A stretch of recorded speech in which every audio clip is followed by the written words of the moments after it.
Welcome to Gone Phishing, a show diving into the cybersecurity threats that surround our highly connected lives.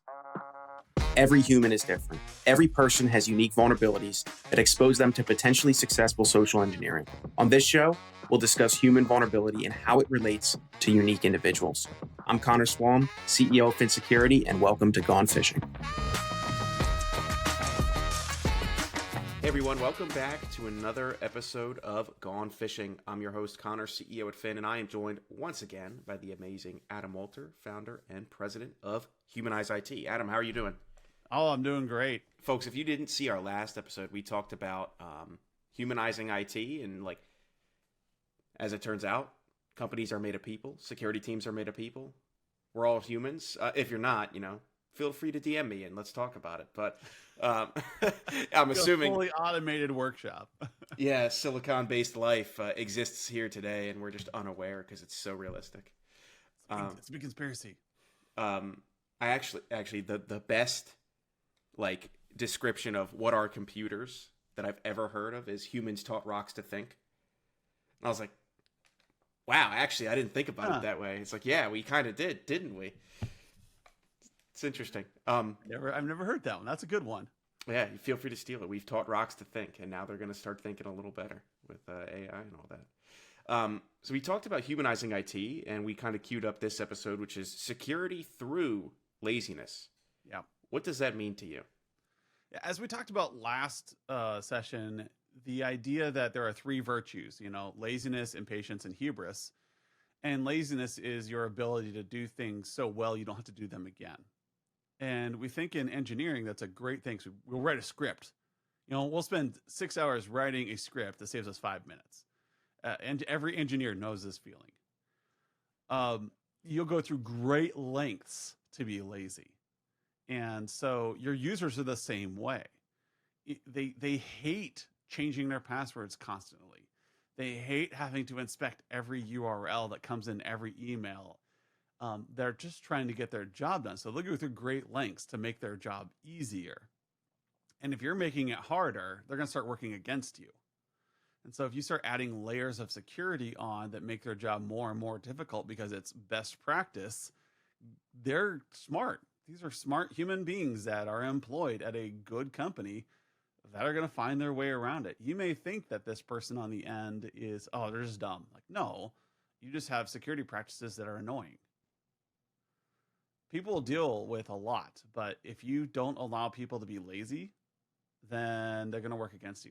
We're creatures of ease. We're creatures of efficiency. We like to make things better. That's why you have sticky notes on monitors. I don't need to remember that. I'm going to have to change it in 2 weeks anyways. Yeah. Your entire body is actually an experiment and an evolutionary process of how to use the least amount of energy possible to provide the most amount of output. And then it's I'm sure if it were possible for us not to consume any energy for an extended period of time and just go in whatever it's called, hibernation. Other mammals actually do that. We don't. I'm sure if there was a way, we'd be hibernating too. Hey, we sleep. We go into a coma every night. Our entire body shuts down. We're built to be efficient. And if you got to work with this concept in security, as I mentioned last episode, some of the biggest movements forward I've had in securing my environment came through working with my end user saying, if you increase your password to 15 characters, I will lengthen the amount of time it takes to reset your password. And I had a line of people who wanted to do this now. Everybody in the company switched to 15 character passphrases. And it worked really well. And that was 15 years ago. Nowadays, you have different ways. You have MFA. How can you make MFA easier? How can you make it the lazy option for your client? How can you help them be where they want to check the URL in a phishing attempt? How do you get them to want to observe security practices because it makes things easier for them? You want to make it harder for the attackers, and you want to make it easier for your employees. And that's not a simple thing to think through. You're actually going to have to use some of your brain power to consider, what does this look like?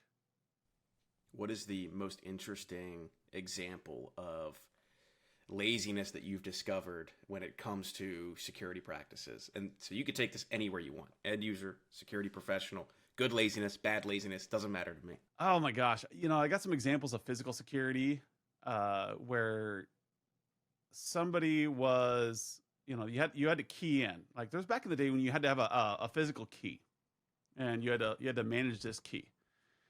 And you had to have a skeleton key that could open all the doors, and then you gave certain people smaller keys. And some of you don't remember these days. And I do, because inevitably what happened was the skeleton key that could open all the doors became more and more common because the person at the top just got tired of having to get called and open doors for people. So they started giving people skeleton keys. So this nice system they had for, janitors get these keys, admins get these keys, tech people get these keys. It just became everybody got the skeleton key. And then people would leave the organization. Now we don't know who has the skeleton keys, and they don't even work here anymore. And so that became a huge security risk, as people who no longer worked for this building could now get in anytime they wanted. Enter in fobs. This suddenly became this way for people to get into a building, and they could just beep in. No need to manage keys. You could disable a key anytime you wanted to. Somebody didn't even have to worry about finding which key they needed in. They took their fob and they put it up here, and they could either get in the room or they couldn't. And you could restrict everybody to the server room except for the techs. And this became a very lazy way to do things. So now what do we have in buildings? Every building has fobs. Every building. When was the last time you had to use a key to get into a business? When was the last time you even saw that? Yeah, it's usually just on the front door. And it's the business owner or, the maintenance person. Yeah, you might see them at like a brick and mortar where they lock a deadbolt, which is best practice. And that's great. But that's a great example of where laziness, like this idea, like these things are expensive. They're not cheap. But all these business owners were willing to spend a lot of money to have these systems put in place because it was easier to manage. It was easier to do, and it made things more secure. So to me, that's one of the great stories behind, we take this for granted nowadays. And we don't remember how complicated it used to be to manage all these key systems, the physical key systems. And now we just deal with fobs. And it's so convenient, so easy. And you can separate out any part of your building you want to. So that client that I had that originally had the skeleton key, nowadays it's a little annoying because I've got to go in and I just want to get through this area, but that's where the school is. And I don't have access to that area. So now I've got to wait. And guess what I do? I do what everybody else does. I sit outside the door until somebody opens it and I tailgate.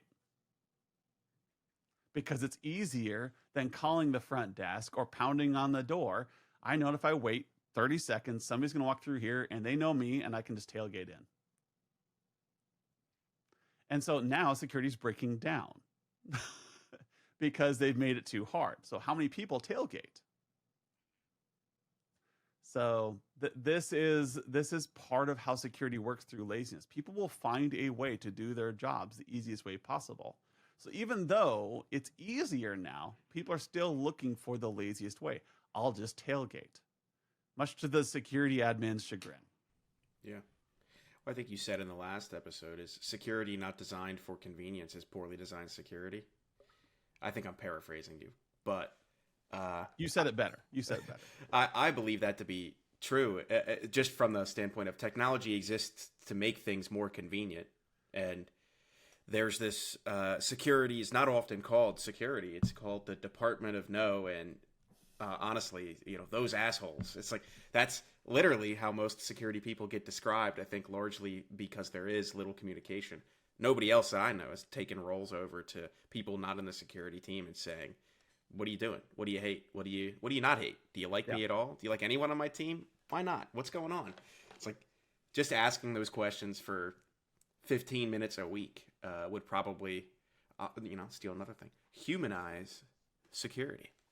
Yeah. And I mentioned this last episode, and it's going to key into our next episode, is talking to the end user. Is people love food. I have yet to work in a company where people didn't congregate around food. If you brought in a free lunch, man, people were just ecstatic. I often judge a workplace by the quality of coffee and how well the coffee area is kept.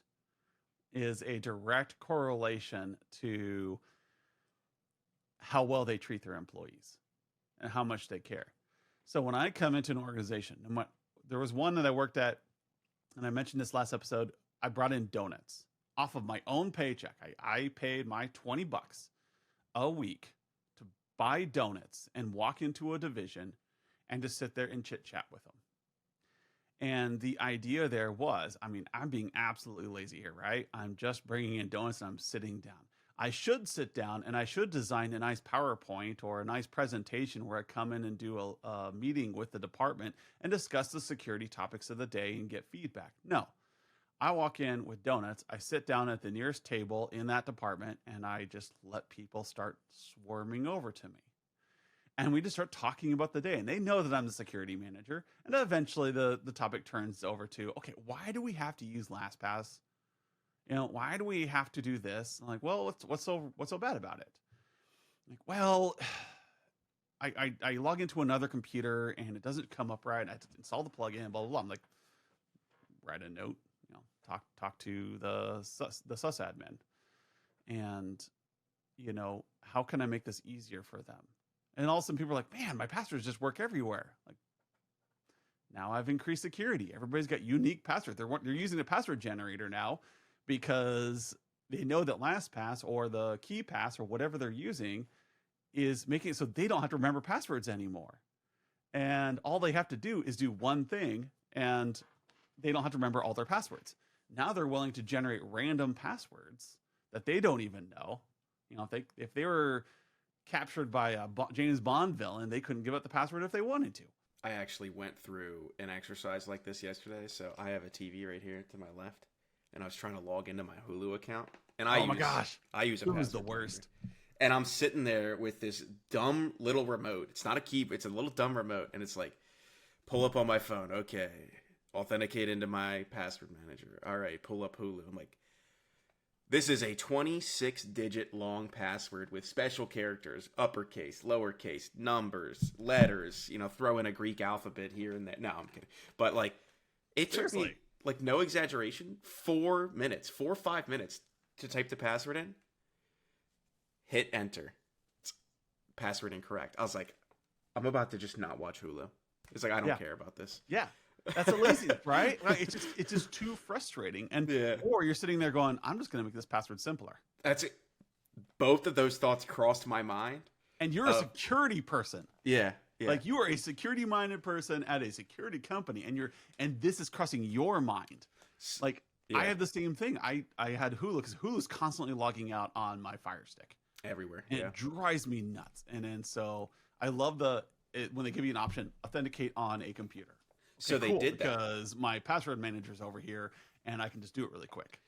They did that, but they used the words log in on computer or log in on device.